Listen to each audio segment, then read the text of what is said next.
Hello everyone, நான் தான் உங்கள் அசார். இன்றைக்கி நம்ம என்ன பார்க்க போகிறோம்னா சில்வர்.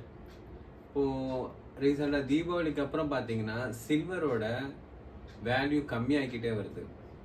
ஏன்ற ஒரு இது இருந்துக்கிட்டே இருக்குது. நிறைய பேர் ஒவ்வொரு டிஃப்ரெண்ட் ரீசன் சொல்கிறாங்க.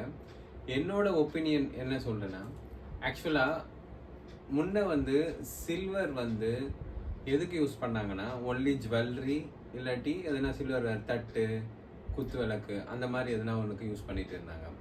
ஆனால் இப்போ பார்த்தீங்கன்னா சில்வரோட டிமாண்ட் பார்த்தீங்கன்னா ரொம்ப அதிகமாகிடுச்சு.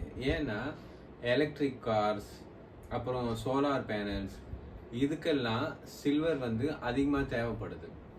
ஸோ வேர்ல்டில் சில்வர் ஜுவல்லரிக்காக தேவைப்படுற டிமாண்ட் நியர் அபவுட் 20 to 30, 40 அந்த பர்சன்டேஜில் தான் இருக்குது.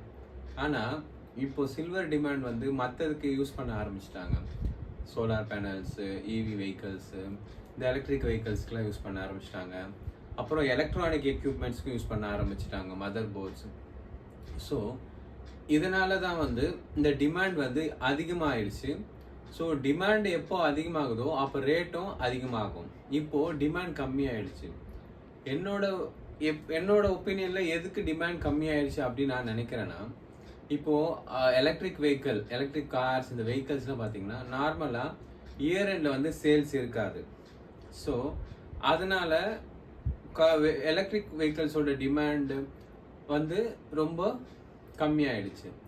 ஸோ சப்ளை ஈஸியாக மேட்ச் பண்ணுற அளவுக்கு அவங்கள்ட்ட ஸ்டாக்ஸ் இருக்குது. அதே போல் இந்த சோலார் பேனல்ஸ் இப்போ நார்மலாக பார்த்தீங்கனாலே இப்போ நம்ம என்ன சீசனில் இருக்கோம்னா ரைனிங் அண்ட் வின்டர் சீசன். ரைனிங்க்கு அப்புறம் வின்டர் சீசன் வந்துடும். ஸோ இந்த டைமில் இந்த சோலாரோட ரெக்குயர்மெண்ட் இருக்காது. ஏன்னா சூரிய வெளிச்சம் இருந்தால் தான் நம்மளுக்கு சோலார் பவரே கிடைக்கும். ஸோ இப்போ வாங்கி யாரும் சோலார் பேனல்ஸோட மூமெண்ட்டும் அதிகமாக சேல்ஸு இருக்காது. ஈவன் இயர் எண்டில் பார்த்தீங்கன்னா அதிக சேல்ஸும் இருக்காது. மொபைல் ஃபோன்ஸ், இந்த எலக்ட்ரானிக் ஐட்டம்ஸ் கூட அதிகமாக சேல்ஸ் இருக்காது. ஸோ இந்த டிமாண்ட் கம்மியானதால தான் இப்போ சில்வர் ப்ரைஸ் கம்மியாகிட்டு இருக்கு. ஸோ இது இன்க்ரீஸ் ஆகும். எப்போ இன்க்ரீஸ் ஆகலாம் அப்படின்னு பார்த்தீங்கன்னா ஜனவரியில் இன்க்ரீஸ் ஆகலான்றது என்னோட ஒப்பீனியன். ஸோ இது நான் எக்ஸ்பர்ட் சொல்லியோ இல்லை வேற யாரும் சொல்லியோ சொல்ல, இது என்னோட ஒப்பீனியன். ஏன்னா இதுதான் இப்போதைக்கு நம்ம யோசிச்சு பார்த்தோன்னா இந்த ரீசன்ஸ் தான் கரெக்டாக மேட்ச் ஆகிற மாதிரி இருக்குது. அதனால தான் இப்போ லாஸ்ட் 5 to 6 டேஸ்லேயே near about 15% of the value கம்மியாக இருக்குது சில்வர் ப்ரைஸ். ஸோ இதுதான் என்னோட ஒப்பீனியன். மறக்காமல் என்னோட சேனல்